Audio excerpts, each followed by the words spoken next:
Good afternoon, everybody. Sorry I was running a little late tonight. Had a last-minute emergency at home, but thank you for joining us for our last Green Party 101 of 2023. We started this 101 series in 2022 when we did a recurring cycle of Green Party 101, Eco-Socialism 101, and Organizing 101. We repeated them every 3 months and kind of worked on refining and fine-tuning our workshops. In 2023, we have diversified quite a bit with our 101 series. We've done ones on decentralization, we've done ones on independent politics, on workers' rights, on the Green New Deal, as well as sprinkling in our originals. And you can go to greensocialist.net/101s and find those, past workshops from the last 2 years since we've been doing this series. But as I said, tonight's going to be Green Party 101, talking about the history, the policies, the structure, and how to get involved in the Green Party. Like I said, this is the first one that we did back in 2022, and we're going to actually close out 2023 with our original 3. So this month we're going to do Green Party 101 tonight, obviously. Next month we're going to do Eco-Socialism 101, and in December we're going to do Organizing 101. These are usually on the 4th Tuesday, so next month our Eco-Socialism 101 will be on November 28th. In December, we're probably going to have to reschedule it because the 4th Tuesday is the day after Christmas. So we probably won't do it that one. But so tonight we're going to talk about Green Party 101. Like I said, my name is Chris Blankenhorn. I'm the Illinois Green Party Secretary, a former national co-chair of the Green Party of the United States, and I served as social media and tech director for the Hawkins-Walker campaign in 2020. That's just a few of the many hats that I've worn in the Green Party over the years. Like I said, we'll get into the slideshow, a little, but I wanted to open up with kind of talking about the state of the Green Party right now. So if you're new to the Green Party, you may have heard about us when Cornel West said that he was running for president under the Green Party, but a couple weeks ago he switched to independent. That's his second switch since declaring he was running. He started with the Movement for a People's Party and then moved to the Green Party for a couple months, and now he's running as an independent. His campaign gave some reasons why. Some of them were good and legitimate, some of them weren't. A big one I remember seeing was that he didn't want to run for a nomination. He wants to be coronated. He doesn't want to go through a democratic process to gain the endorsement of a party, and as an independent, he doesn't have to do that. There was talk about problems within the party, and the Green Party certainly has its problems, like any large-scale national organization. But we bring to the table about 20 states, a couple dozen states that we are on the ballot for, that we have ballot access. That means you don't have to petition. That means in a state like California, the Green candidate will be on the ballot. I think the idea that it's easier to petition and get on the ballot as an independent is one that isn't really based in fact. In states like Illinois, where I'm from, whether you run independent or third party, you have to collect the same number of signatures, so there's no savings there. The problem with running independent, though, is it doesn't carry forward. If you have a really great election and you get recognized, it's only you, it's not a party. So there's no down ballot implications. I think that Ralph Nader in an interview with Politico, I think he summed it up best. The main thing that running independent makes easier is dropping out. And I know that was a concern of a lot of Greens, whether or not Cornel West was going to, actually challenge all the way through, and moving to independent makes it easier for him to not do that. But frankly, none of that matters, right? That's external. That's a campaign thing. They made a decision. They've moved on from the Green Party. So the question for Greens is, what should we be doing? I think we will, we'll still have our democratic process for, nominating our candidate for president. That's going to go ahead. The states will all have their primaries in their, in their own states. Some places like California, it'll be through the state-run ballot. in the primary election. Some states were like mine in Illinois, where we're not recognized, we'll run an internal process. But Greens are going to, go through that process of nominating a candidate. But if you've watched our workshops in the past, one thing that you'll probably won't be surprised by is that right now, I think that what Greens really need to be doing is focusing local, right? Whoever we have running for president, whatever that presidential ticket looks like, we can certainly leverage them, right? The presidential elections give us a spotlight that we don't have outside of that cycle. So we should definitely try to leverage that and but we have to make sure that we're ready to take on any people that, engage in the presidential campaign. We need to really focus on building our locals. One thing that I get asked all the time is, who is going to be the first Green congressperson? And I always, flip that question and say, it's not a who, it's a where. Races, you might be able to win a city council race based on name recognition, based on your reputation and your connections and networks in the community. You might be able to do that based on a person, right? In a smaller market, you might be able to actually win that race.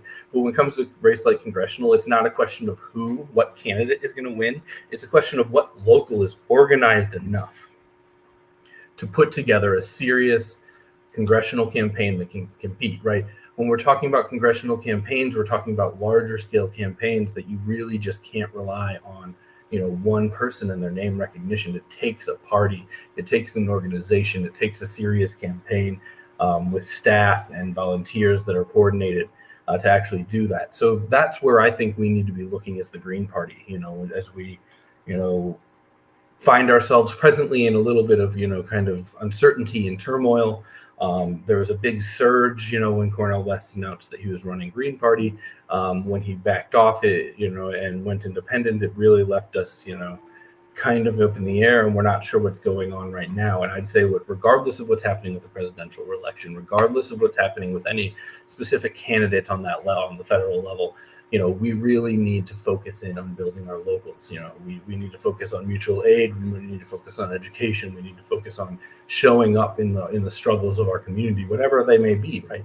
Because when we're fighting against something like climate change, what it looks like in central Illinois, where I live, is very different from what it looks like in Pittsburgh, which is very different than what it looks like in Chicago, which is very different than what it looks like in LA, and so on and so forth, right? So even though we have these large, and we'll talk about the green values, these large overarching values that guide our vision, what that actually looks like on the ground, how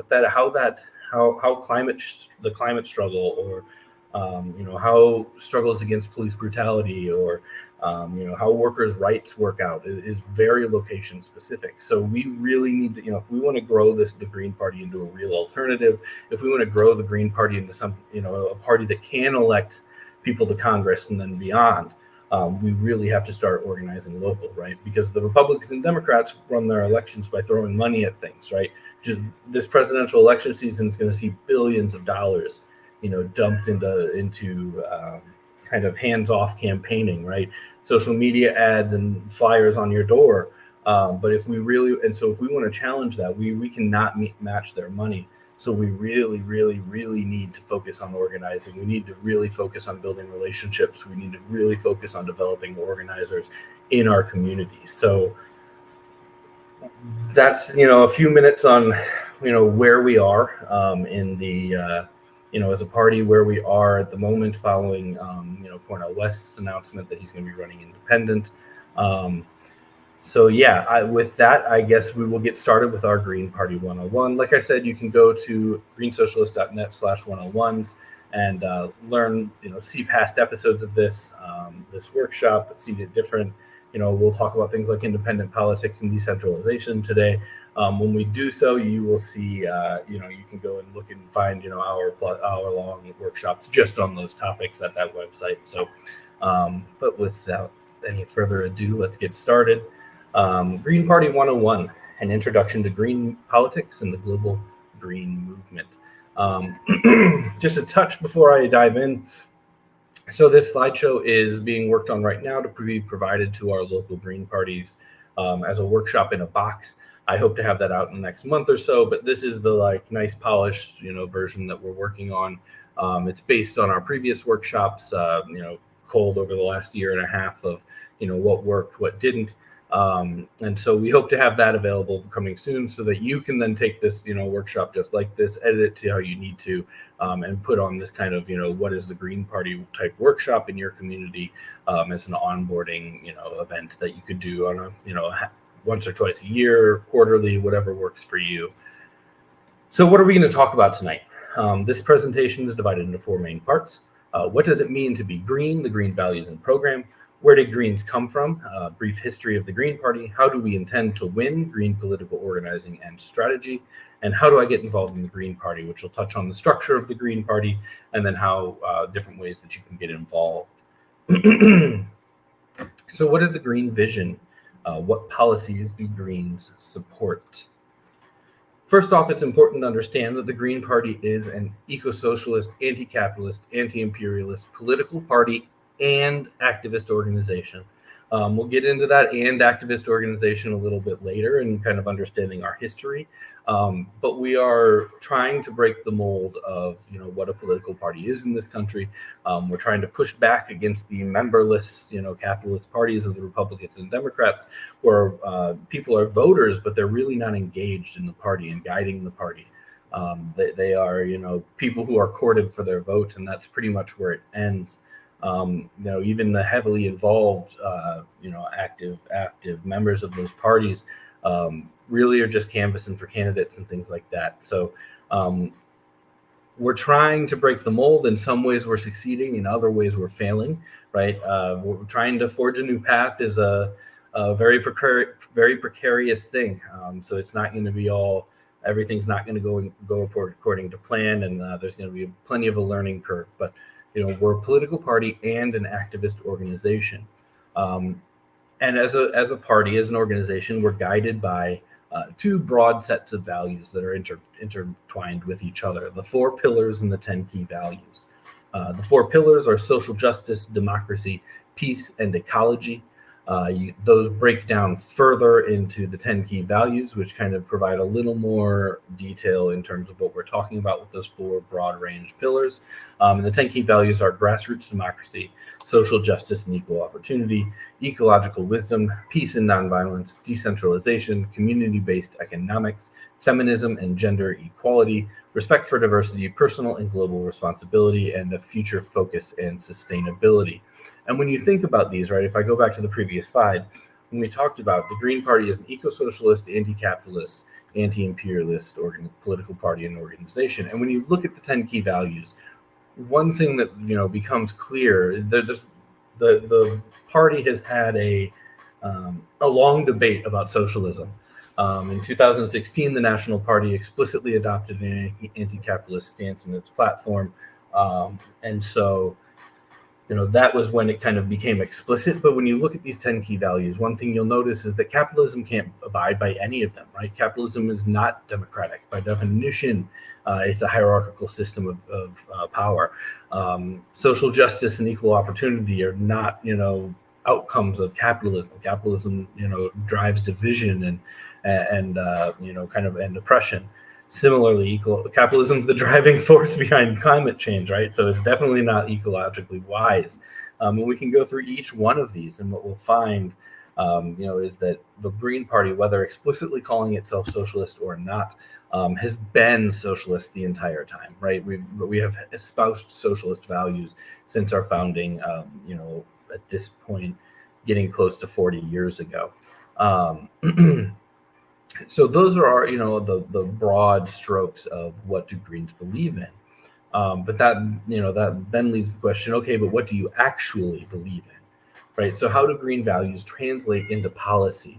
When you look at our, breaking these down in terms of our four pillars, we can look at ecology. We've got the eco-socialist Green New Deal, which provides 100% clean energy by 2030 in all sectors. That's basically now 2030 is probably out of the reach for that one. But that's a 10-year plan that on a balanced budget that can convert us completely over to green, renewable energy, clean energy within 10 years of getting the program rolling, not just in energy production, but across all sectors, manufacturing and housing and agriculture and all that kind of stuff.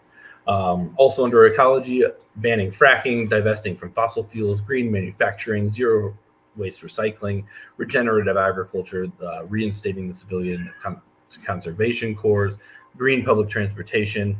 And during our campaign, Howie said that in 2020, Howie said he would set up an Office of Climate Mobilization to kind of coordinate the pushback against climate change.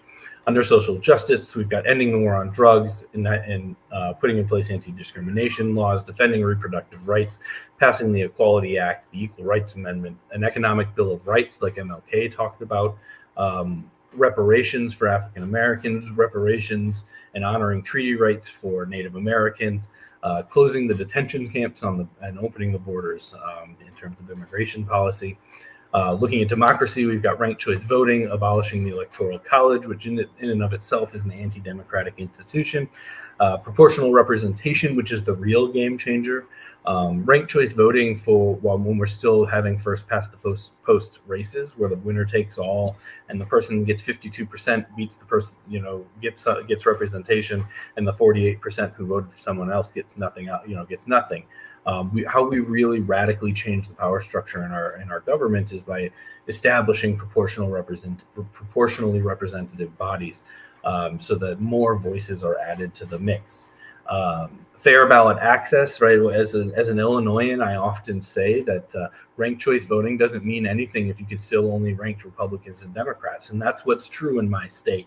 If we implemented ranked choice voting for 2024, that's great. I would support that. But the reality is that with our Illinois' extremely repressive ballot access laws, largely the only people that are going to be able to get on most ballot lines are going to be the Republicans and Democrats, right? For president, the Republicans and Democrats have to collect 3,000 to 5,000 signatures. Third parties and independents have to collect 25,000 signatures, right? So we're collecting more than 5 times to run for president. And that's in 90 days. And it's even worse for congressional districts. To run in my central Illinois district, you have to run as a Republican or a Democrat, you have to collect about 700 to 800 signatures. To run as an independent or green, you have to collect over 16,000 signatures, right? And you have to double it. So let's call it 30,000 signatures in 90 days from a largely rural district.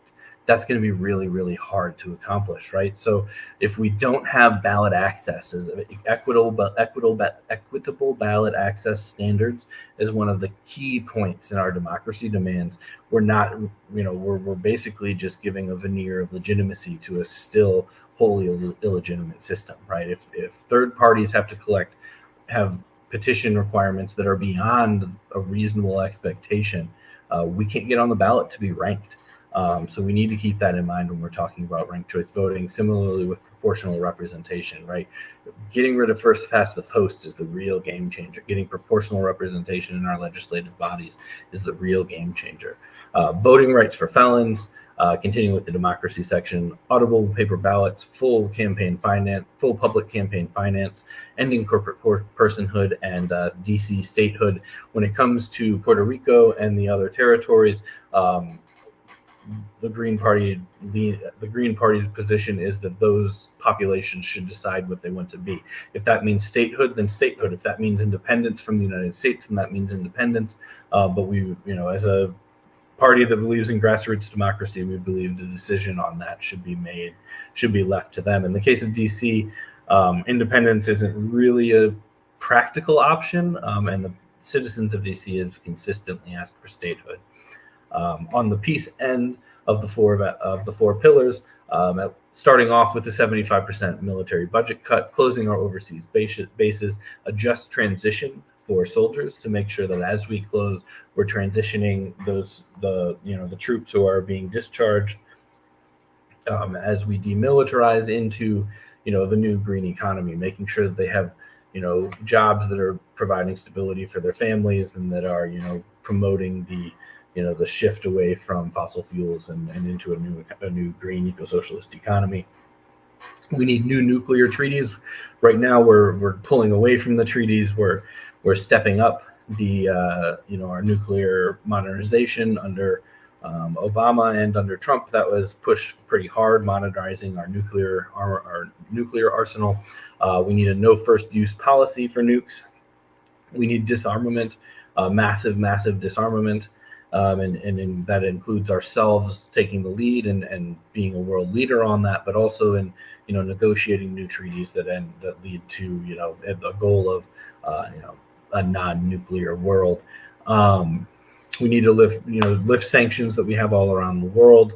We need to support BDS, and as part of our for lack of a better term, as part of our reparations to the rest of the world, the United States and our United States-based companies have been a leading driver in climate change. And so we need to be, a big pusher and a big supporter of a global Green New Deal. So that's, a big group of how does this actually play out? How do we go from four broad values into concrete policy? And in cases like the Eco-Socialist Green New Deal, if you go to howiehawkins.us, you can see, a full budget worked out where it talks about how many jobs are created, how much each sector is going to cost, and a path towards reaching 100% clean energy within 10 years. Which segues well into, what are green policies? Well, the Green New Deal was born here. The original Green Party formulation of the Green New Deal was crafted in 2010, and it called out four main policy areas: economic human rights, a green economic transition, financial reform, and elections reform. In 2010, Howie Hawkins and about 100 other candidates around the United States ran on Green New Deal platforms. That included our gubernatorial slate in Illinois back in 2010, running on a Green New Deal. That's a decade almost before you heard about anything like this from the Democratic Party. In 2012 and 2016, Jill Stein's presidential campaign picked it up, and then in 2020, Howie Hawkins expanded on it further, pulling it from broad policy platitudes into a concrete policy proposal, broken into an economic bill of rights and a green economy reconstruction program. So this does lead to the question, right? How do Greens differ from progressive Democrats, right? Because the reality is, if we're just a gradation different, right? If we're just a slight percentage to the left of AOC and Bernie, why are we running in the different party? One answer to that is, I can quote AOC herself, who said in any other country she wouldn't be in the same party as Joe Biden, right? Our two-party system is a major problem. And so that's one of the reasons why we run independent, right? We're an independent political party. We don't believe that our reason that substantive transformative change can come from within our two capitalist parties. So we're following a long socialist tradition of running independent political campaigns. And again, we're a party and a movement. And we'll get into the movement side when we talk about organizing strategy. But how do we differ? And while some of our policy slogans may seem similar, or in some cases straight up lifted, like the Green New Deal, which they took from us and then watered down into basically social welfare capitalism, where they were paying corporations to do better, there are fundamental differences between green policy and that of progressive capitalists.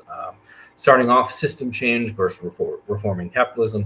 You can't have political democracy without economic democracy, right? You can't expect to have true political democracy if you have a repressive and oppressive and exploitative economic system in which the wealthy are provided more power, more access, where a dollar is, allows them to have more vote than someone who doesn't have as much. So you can't have political democracy without economic democracy. Unless we address capitalism, we're not going to get, the real substantive solutions, the real transformation that we need.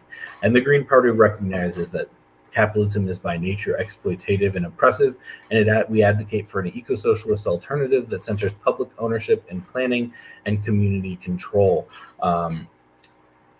That segues into public ownership versus private profits, right? Most even the progressive Democrats with the Thrive agenda, most Democratic climate policy is basically funneling massive amounts of public money, of tax dollars, to corporations to say, pretty please act better, right? We're bribing the corporation to make reforms, and it's a massive money laundering scheme where we're just funneling huge amounts of money into the private sector, into shareholders and CEOs' pockets, and it's not getting passed on to the worker, and it's not getting passed on to our communities. So, from climate action to housing to healthcare, green policies center a public and worker ownership, and as opposed to paying corporations to be better and subsidizing the funding for private sector reforms.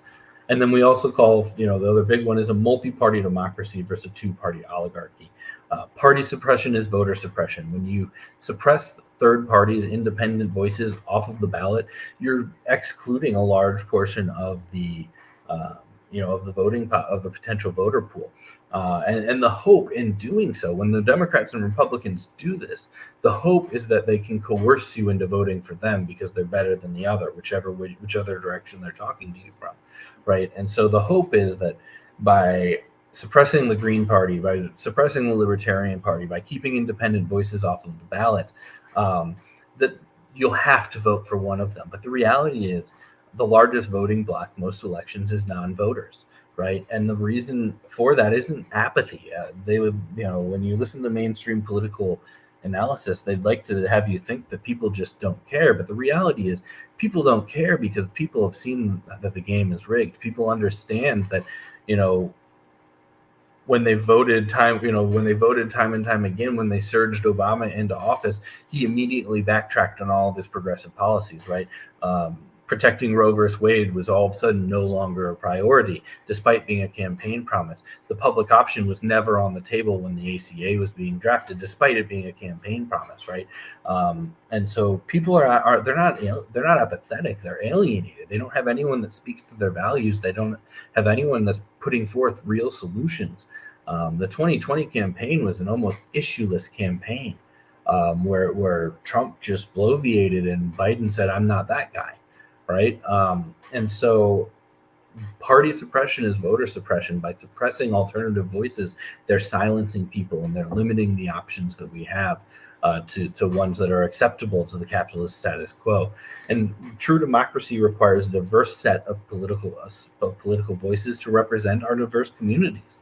The Green Party calls for a multi-party proportional democracy that empowers rather than a winner-take-all two-party system that encourages the status quo and maintains oligarchy control. There's been all these studies year after year where it seems like every couple of years a major collegiate institution is shocked to learn that the United States is an oligarchy. But if you look at it, we have been from the beginning. Right. When you get past the platitudes and the pretty words at the beginning of our founding documents, what you find is a constitution and a government created by oligarchs for oligarchs. Some of our earliest presidents were also some of our wealthiest presidents when you adjust, their incomes to modern standards. And so the two-party system is a by design thing, right? Our government was created to support capital, and this is how you best support capital. If we want to break from that, we really need a diverse multi-party democracy. It will, empower our social sphere and our activity in our communities, and give us the potential to, realize real change instead of continuing to vote for lesser evils. So that's what we believe, but how do we come to be? Like I said before, the Green Party is an activist organization and an electoral party, right? That last section really focused in on our electoral policies, right? On the program that we run on when we run for office. But the reality is that ties into movements and communities too. The early Green movement from the 1980s and through the 2000s, it was built on the energies of the civil rights, feminist, environmental, and peace movements from the 1950s to 1970s. And it was a conversation that happened regularly in these movements. Where are we putting our voice? Are we funneling into the Democratic Party and trying to, twist their arm enough that we get better appeasements from them, or should we be trying to build an independent voice for the working class, for our movement? And various movements and parties have started down that independent direction and have had various levels of success, though most have either folded or been absorbed into the Democratic Party. So that led into the 1980s. And in 1984, a group of Greens met in Minneapolis, Wisconsin, or not Wisconsin, Minneapolis, Minnesota, and formed what was called the Green Committees of Correspondence. At that going back to that, we're both a activist organization and an electoral party. At that original meeting in 1984, people weren't necessarily there. There was no Green Party of Illinois, right? There's no Illinois Green Party. So there was no one there representing the Illinois Green Party. People were there representing movements. And so Howie Hawkins, our 2020 presidential nominee, was one of the co-founders of the Green Party, and he was at that 1984 meeting as a representative of the Clamshell Alliance, which was an anti-nuclear organized community movement, right? They stopped. They were part of. They put on huge sit-ins and huge protests outside the Seabrook nuclear plant, and were heavily influential in derailing U.S. nuclear policy. And Howie was there as a representative and a founder of the Clamshell Alliance, not as a Green from the state of New York or Vermont or any other state. So that was 1984. That was the Green Committees of Correspondence were formed. 1991, the Greens, or the Green Party USA, was first formed. That's our first foray into officially being an electoral party. You can Google 1991 Green Party formation C-SPAN, and you can actually go back and watch it. And I recommend you do, because what you'll see is you'll see some people sitting on stage talking about issues, and you could transplant them to today. And in many ways, that their issues are still very, very relevant, right? The need for a Green Party, the need for an independent left, power in this country was just as true back in the 1980s and 90s when the Greens were forming as it still is today. In 1996, but the Green Party USA is still largely focused on education and organizing, despite officially becoming a national party. In 1996, the Association of State Green Parties was created as a separate party. The party split, and it was created to support the Nader LeDuc campaign for president. So in 91, we formed our first party. In 96, we split. In 2000, the ASGP and the GPUSA came back together. So we split and mostly came back together. And in 2000, when the Green Party of the United States was formed. And that is the political party that exists today. It's the same entity has been in operation since that formation 23 years ago. Since then, our presidential campaign have been Nader and Cameo in 2000, Cobb LaMarche in 2004, which was a very, very, very, we could do a whole hour on 2004 and the fights that went on. Nader decided to run independent and not as a Green, and so we had a contested convention. While we nominated Cobb and LaMarche, a large number of Greens maintained their support for the independent Nader campaign. So that was a very transitional time in the party. In 2008, we ran Cynthia McKinney and Rosa Clemente. In 2012, Jill Stein and Sherry Hunkala. 2016, Jill Stein and Ajamu Baraka. And then 2020, Howie Hawkins and Angela Walker. If you're just joining us now and you're like, what's happening in 2024? You can go back to the beginning of this when we're done. And I talked for about 5 minutes about the current state of the Green Party, given recent news that we've had about, regarding our presidential primary and where we're at and where we should be focused. But that's the presidential side, right? People always say Greens only show up and run for president, but that's just not true. We've elected over 1,300 people since we formed in 2000. Mostly are state, and most were local, and a few at the state level. We've currently got over 100 Greens in office around the country. In my state, we have a Green mayor in Galesburg, Illinois. We have ballot access in numerous states. 2020 was really hard. Trying to petition during COVID was not an easy thing. So that we saw our low, but we've had it up to as many as 47 states. Some notable, but again, that's very electoral, which makes sense because it's we're talking about the party. But when in power, Greens have made some huge moves, and when not in power, Greens have still been huge, players in their communities. One example is Jason West. He was the former Green mayor of New Paltz, New York. And he was the first to officiate same-sex marriages before in New York, and he did this before it was legal. At the time, it was illegal for same-sex couples to get married in New York. As mayor, he could officiate weddings, and he officiated gay marriages before it was legal, and really thrust that issue, up into the forefront. Gail McLaughlin is a former Green mayor of Richmond, California. She made some huge changes in their police department, implementing a community-controlled police system, similar, kind of modeled and inspired by what the Black Panthers ran on. And then she also, in a really cool thing, she used eminent domain to prevent evictions during the 2008 housing crisis.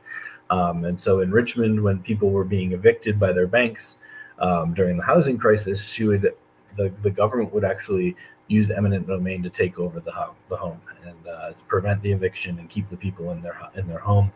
Reverend Edward Pinckey was a Green community organizer in Michigan, and he fought he fought hard against Whirlpool, which is the appliance manufacturer, but they had a huge amount of influence in his local community. They were engaged in tax evasion, getting unfair tax breaks, and really had control of the local government. And Reverend Pinckey was a big part of the movement in pushing back and getting change there. Sherry Honkala, who was our 2012 Green vice presidential candidate, is a homelessness advocate in Philadelphia and founded the Poor People's Economic Human Rights Campaign decades ago. Sherry's been causing trouble in Philadelphia for a long time. A few years ago, she ran for state representative, and openly said that her offices in the Capitol and in her district would be homeless shelters, that they would take in undocumented workers and protect them from eviction. This was during the Trump, not eviction, deportation and arrest, and this was during the Trump administration. So Sherry's been doing great work, and presently they've been doing trainings on how to do sit-ins and stuff to stop eviction. Jill Stein, who was our 2016 presidential candidate, won lawsuits forcing the Pennsylvania government to adopt auditable paper ballots and forcing Wisconsin to open up their election machines for inspection. So this is what, when people ask why did Greens file for a recount in 2016, this is why. In Pennsylvania, before 2016, through 2016, there weren't auditable ballots. When you cast your ballot, you had no way of verifying that what you said was actually recorded as your vote. There was no receipt given. There was no trackability. And that can be done anonymously, where you're not, violating the sanctity of an anonymous vote, but you can still say, okay, yes, mine is right. That didn't exist until that 2016 recount, when the state of Pennsylvania implemented it as a result of the recount, because when we asked to recount, they said we can't, right? We can't verify these ballots. There's no way to audit them. Similarly, in Wisconsin, the policy was they weren't going to open up there and inspect their machines. Whether or not there's something wrong with the machines, right, which has been totally blown out by, that's one problem with Trump and, his ilk really milking our democracy is broken line. Our democracy is broken. It's just not broken the way they think it is, right? They want it broken the way that it's broken now. They just are mad that they lost.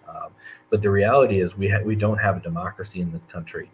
We don't have transparency in our elections, and that recount in 2016 showed that by forcing Pennsylvania to now have auditable paper ballots, and now Wisconsin has policies that allow for their machines to be inspected. Because whether the machines are broken or not, you still need to be able to inspect them and make sure that that's true, and it should be part of a robust and transparent electoral system, where after elections you are actually inspecting them, right? You're auditing them. You're not just assuming that everything went okay, but you're providing concrete proof that it did.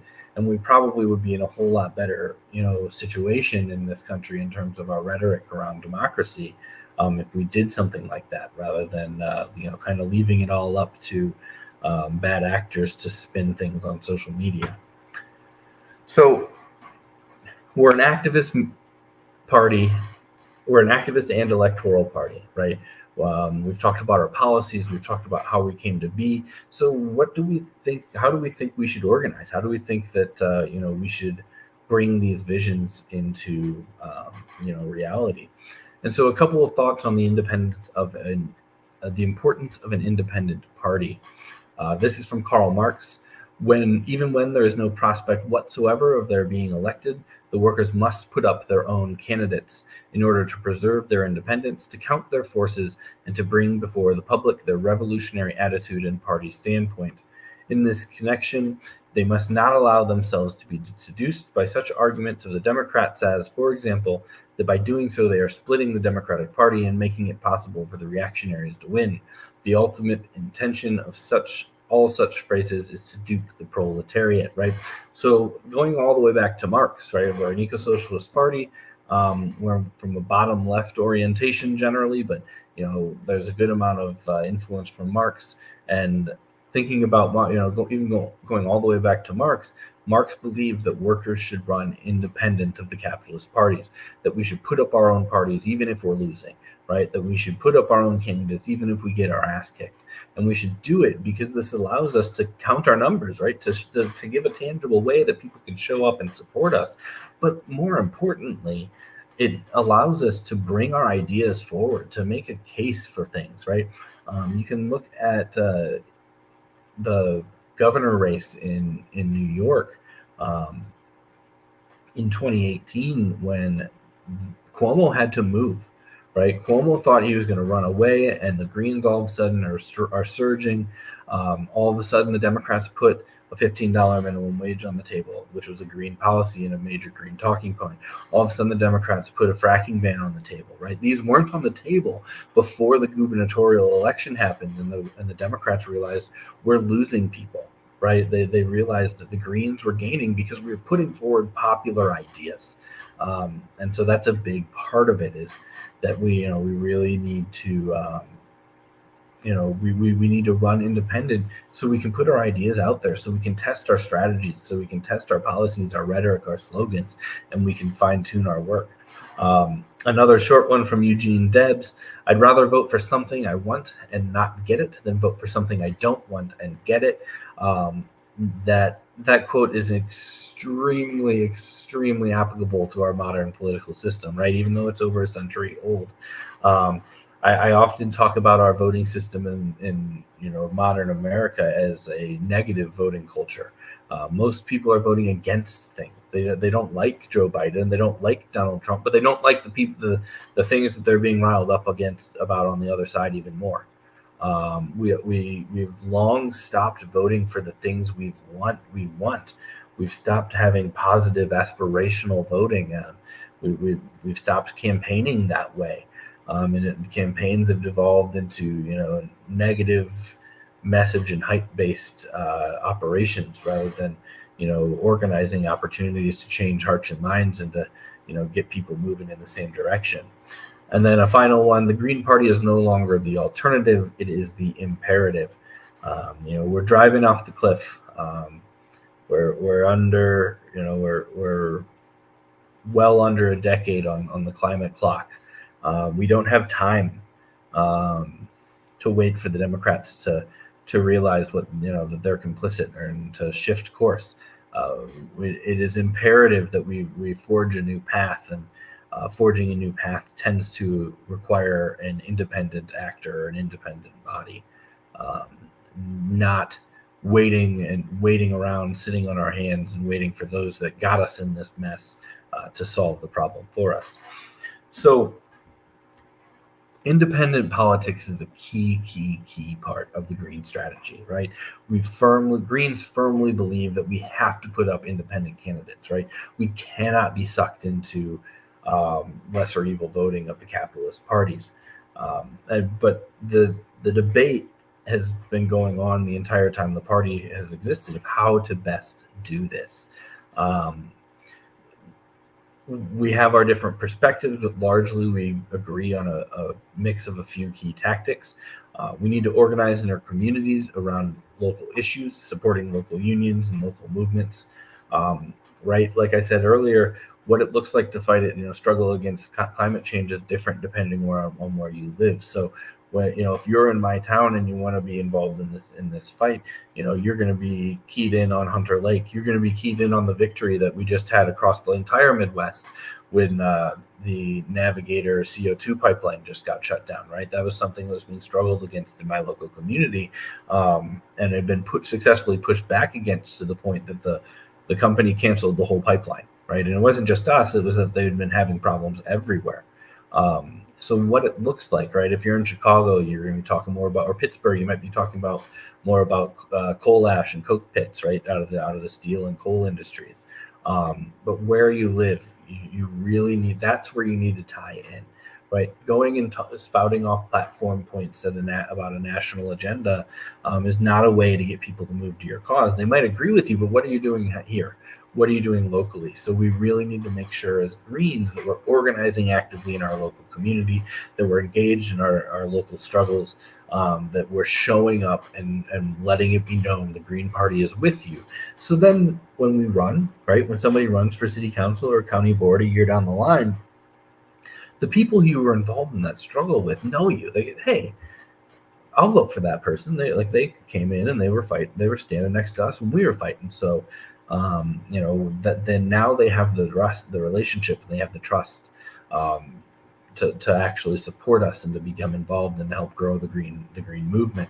So like I said at the beginning, and like you'll hear throughout all of our 101 workshops and most of the workshops we do, right, local organizing is key. I got asked on one of these workshops one time, where should I start? And I said, your neighbor, and then the neighbor on the other side, and then the people on the other side, right? You start in your local community, and it's not about dropping a flyer and walking away. It's about multiple conversations, right? It's called deep canvassing, or relational organizing, if you want to learn more about it. And we have workshops where we talk more about it, but that's the key. It's not just one, hey, come out to this event. It's having the conversation over and over. Your job as a socialist organizer is to help connect the problems that people see in their community to the systemic, causes underneath. So, in my community, one thing I often talk about is when someone talks about how our infrastructure sucks, I ask them if they're aware of the breakdown of our city budget. Because if you look at our city budget, what you'll find is that almost every year, the police department and public works ask for the same amount, give or take, every year. Identical amounts, identical budget requests. The police department gets 99% of their budget, and public works gets 30% of our budget. Our roads suck because we're investing in authoritative policing policies, right? We're investing in police over roads, and that is an active choice that's being made by everybody, both parties on our city council. So, that's something that people, as a socialist organizer, it's an agitation point, right? When someone's like, man, the potholes are terrible around here. Well, here's why. Here's one of the reasons why. Here's why we talk about defunding the police. And we can start connecting those slogans, those national level programs, down into how they impact people's day-to-day lives. Because as Greens, we've got to deal in bread and butter issues. We've got to deal with kitchen table issues. We've got to deal and organize around the things that are actually impacting the working class. Because more than overwhelmingly, the working class is staying home, right? And activating them is the key to growing a third party. Is capturing that largest voting block every single election. We need to create new and independent community institutions for mutual aid and grassroots democracy. Whether that be mutual aid programs or setting up community assemblies. But we need to focus our energies locally. We need to focus power locally. Kind of on this point, Martin Zier says no feds, bioregional democracy, regional long-term resources. We talked about closing bases and stuff. In general, that's exactly how the Greens want to organize society. A little caveat, though, is that we do still often have federal programs, something like Medicare for All. You really leverage the economy of scale and standardize, and ensure quality care by having a federal system. The key is that not having a top-down federal system like we have now, where Congress appropriates a certain amount of money and everyone local can fight over it, but have a bottom-up structure where community-controlled health boards that are a mix of community members and employees of the health system get together, and various experts and whatnot get together, and they determine what they need for their community, and it's up to the legislators to pass a budget to fund it. So yes, absolutely. We Greens very much believe in bottom-up democratic control. We need to support these community goals with municipal electoral campaigns, right? I said earlier, when we engage in these movements in our community, when we show up, when we put our skin in the game, when we go shoulder to shoulder with people on their struggles, that can work in a couple different ways in supporting our candidates. And that is, one, like I said earlier, a year later, if I run for the county board and they know me, there's way higher chance that someone's going to vote for me, right? If I had shown up because I was at that environmental rally, I was at that Black Lives Matter rally, right? I was at that reproductive rights rally, and I was organizing and working with the people, trying to achieve change in my community. When I run, I'm going to have that respect. I'm going to have those relationships that'll get me votes a lot easier than cold knocking doors, which is generally what the Republicans and Democrats do. But the other way that supporting community goals and interlinking that with the municipal electoral campaigns is, that's where you're going to find the people who should be running, right? When you're in that movement and you're like, whew, you need to be on city council, right? The Green Party can be the vehicle for that, right? The person that gets told who you should be on city council may not have a chance within the mainstream parties because they don't play the game or they don't fit the mold or whatever. But the Green Party can be a vehicle for that. And then, like I said, we need to utilize those our national campaigns when the presidential, when the visibility happens. But like I said at the beginning and throughout this, local organizing is the key, right? It's not going to be one person that's the first Green president because they're so charismatic. It's not going to be one person that's so charismatic that they won a congressional seat. It's going to be what local chapter, what regional chapter, what state chapter is organized enough, has the infrastructure, the volunteers, and can turn people out to vote to win an election on that scale. And so we've got to start at the bottom. We've got to still, work in our local communities to elect thousands to local office. Once we've got that, then we're going to start seeing, people being elected to state houses, people being elected to state senate, people being elected to Congress. But we've got to start and build that foundation at the bottom if we want that foundation to be strong enough to, lift us to those higher levels. An important thing to understand when you're engaging,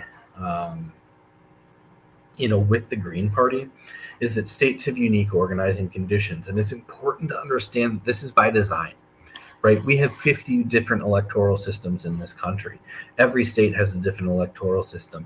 Every territory where they get to vote for it federally, but don't get representation federally, like DC, Puerto Rico, Guam, all of these places have different rules. And it's that way on purpose, right? Because it makes it really hard to build a formidable opposition, because you essentially have to have 51 parties that are operating, within their own environment.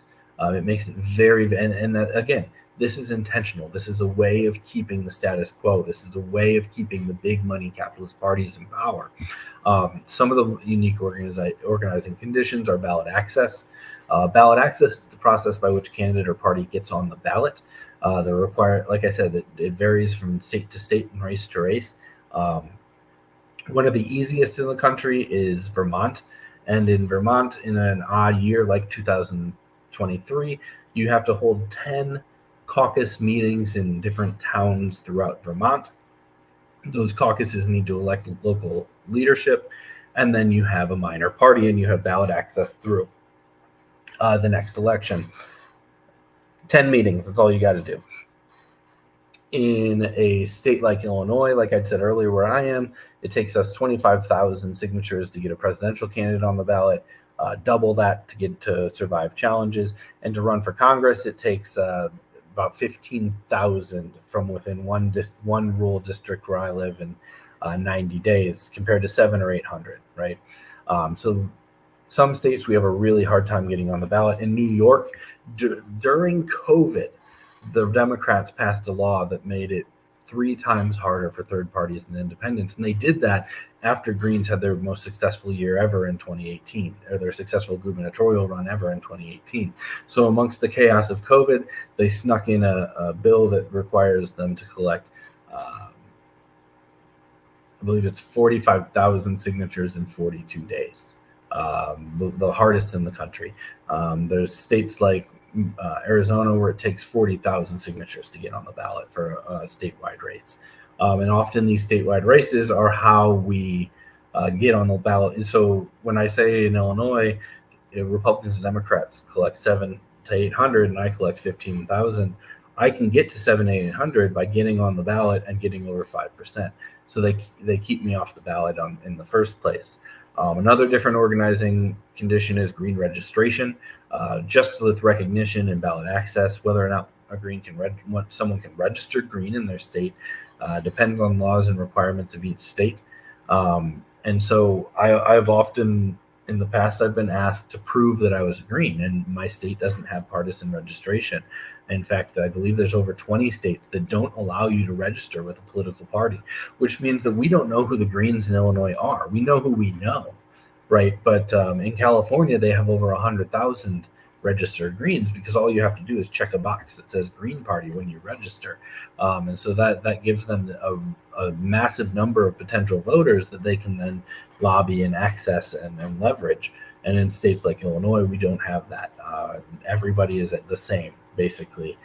There's no partisan registration. And so we have to start from the ground up rather than having that boost of having a green box on the ballot or on the registration form. And then something I realized a few years ago, I was talking to a Green city councilor in Amsterdam, and she said, I can be anywhere in my country in 2 hours in public transit.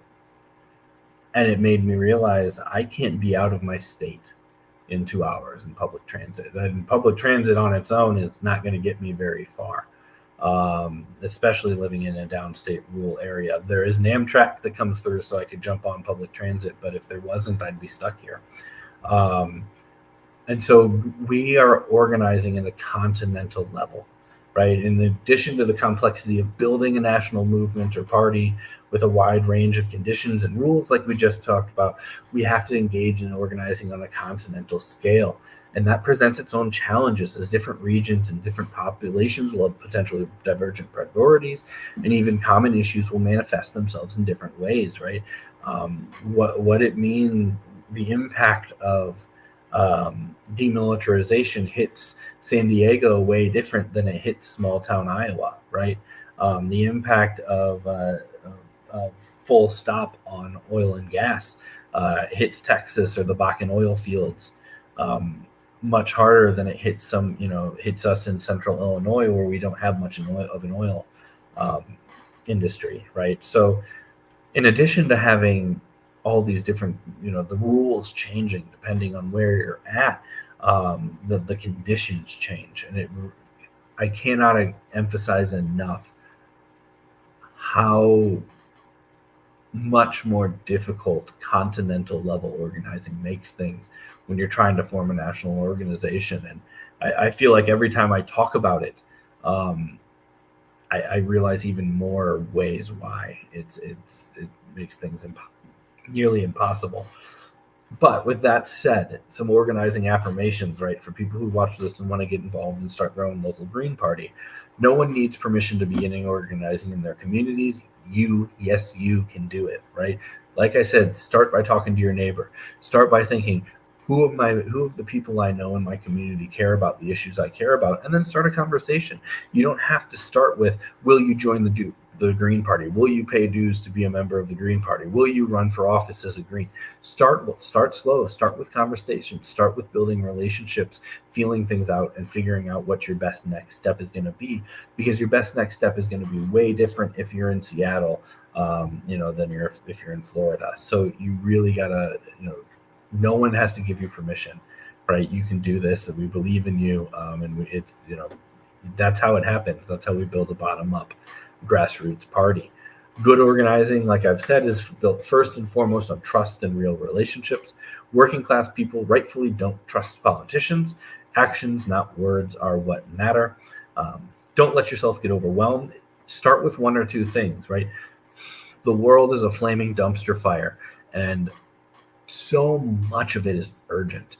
And urgent doesn't even accurately convey how desperate things are for a lot of people on a lot of issues, right? So as Greens, we're passionate people, and we often kind of think we need to save the world all at once, and that leads us to fail, that leads us to overstretch, that leads us to burn out.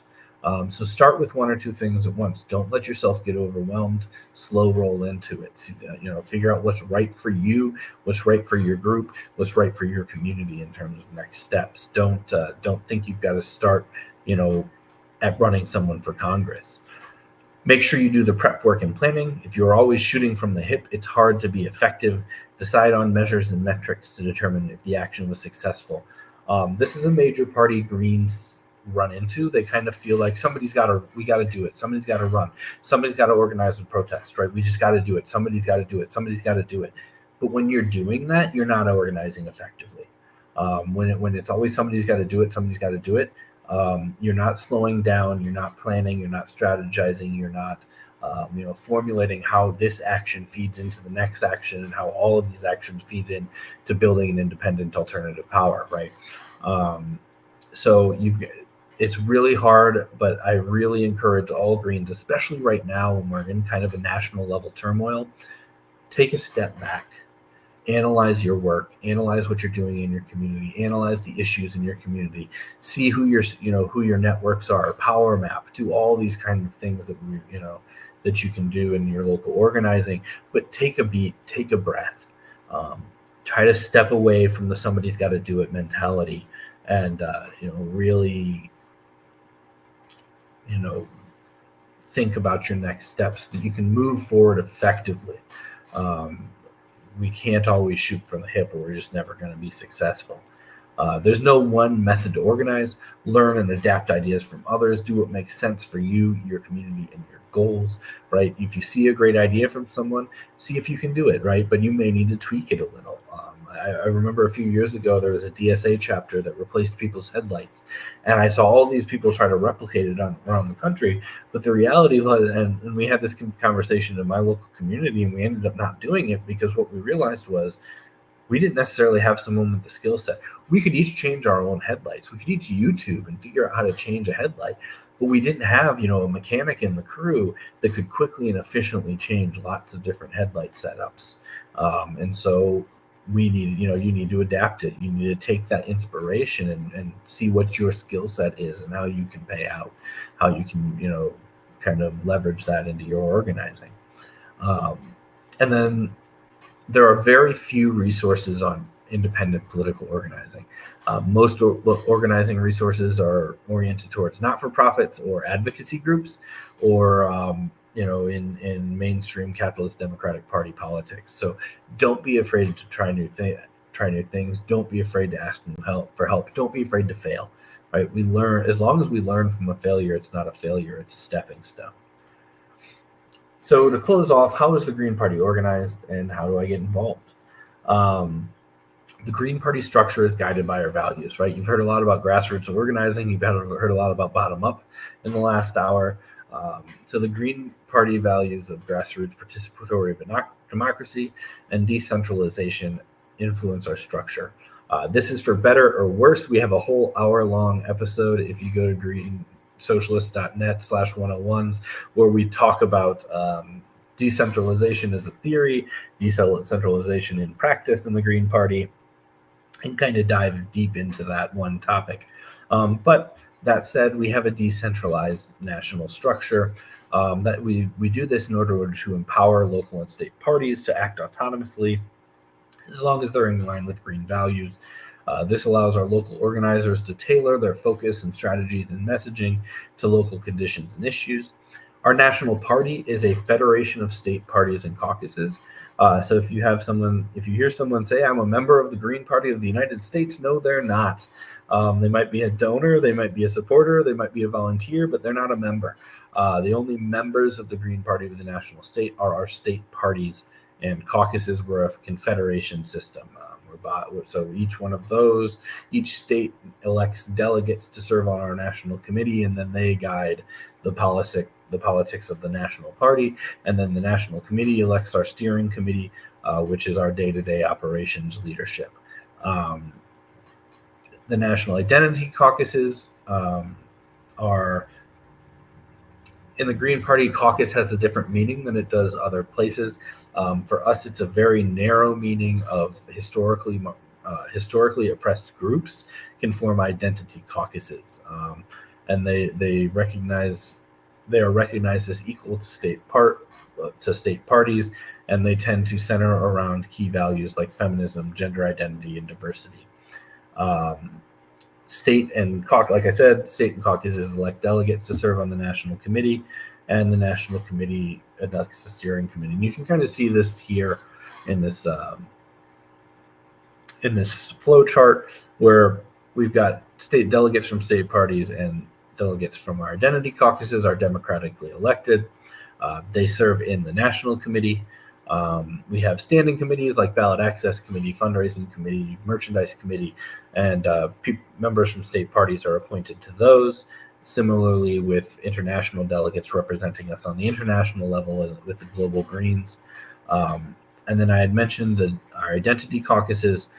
We have 5 right now: the Black Caucus, the Women's Caucus, the Latinx Caucus, the LGBTQIA Caucus, which is called the Lavender Greens, and then the Youth Caucus, which is called the Young Eco-Socialists. So that's how we're structured. When it comes to getting involved with the Green Party, I always recommend start local, right?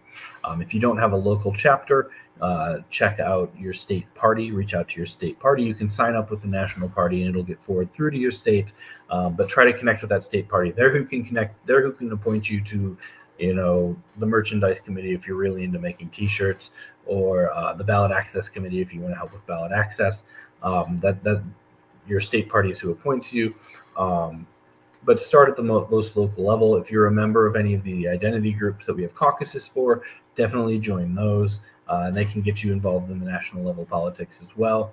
But if you want to get involved in the Green Party, start as low as you can. Is there a local Green Party? No. Is there a state Green Party? In almost every state, the answer for that is yes. If not, you can contact the national party and we'll get you involved in helping to found one. But yeah, starting at the bottom, because that's where the real work needs to be done.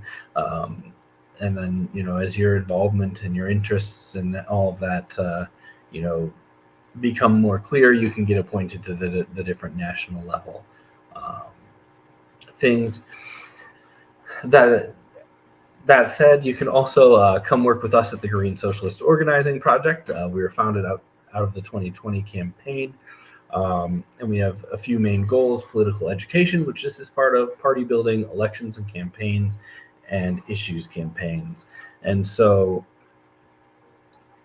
if you want to, if you said, okay, I want to become in the Green Party, and you look and you find out that, I don't really have much of a Green Party, like it's pretty defunct in my community, or there is none, go to greensocialist.net. And we have workshops on how to start a Green Party from scratch. We have workshops on how to revitalize a Green Party that's kind of gone, kind of slowed down. And that's the truth is 2020 was really hard on the Green Party, right? We're a grassroots party that relies on active engagement with our communities to grow, and COVID really restricted our ability to do that. Trump in 2020, the anyone but Trump sentiment was worse than anybody had faced. During the 2020 campaign, Ralph Nader told us it was worse than 2004. Jill Stein and John Mubarak told us it was worse than 2016.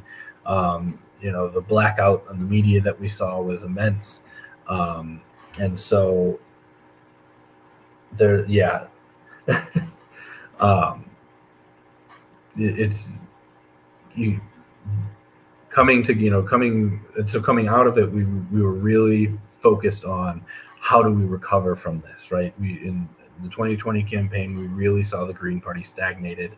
The party had a really hard time surviving. And as such, we formed the Green Socialist Organizing Project to put on workshops like this, to put on resources. If you go to our website in the organized section, you can find things on how to run a meeting. If the meetings in your local are really, really, chaotic, we've got guides on how to run a meeting. We've got if you want to sell merchandise, we've got guides on how to do that. We've got guides on how to talk to your local media, how to get them to show up, and what to do if they don't. And so after the 2020 election, we formed the Green Socialist Organizing Project, and our goal was to provide as many resources as we can to allow Greens to better organize in their local communities. So with that, thank you very much, everybody. Have a good night. And if you want to get involved with us at the Green Socialist Organizing Project, you can sign up at greensocialist.net. And we'll see you next month for Eco-Socialism 101. Have a good one.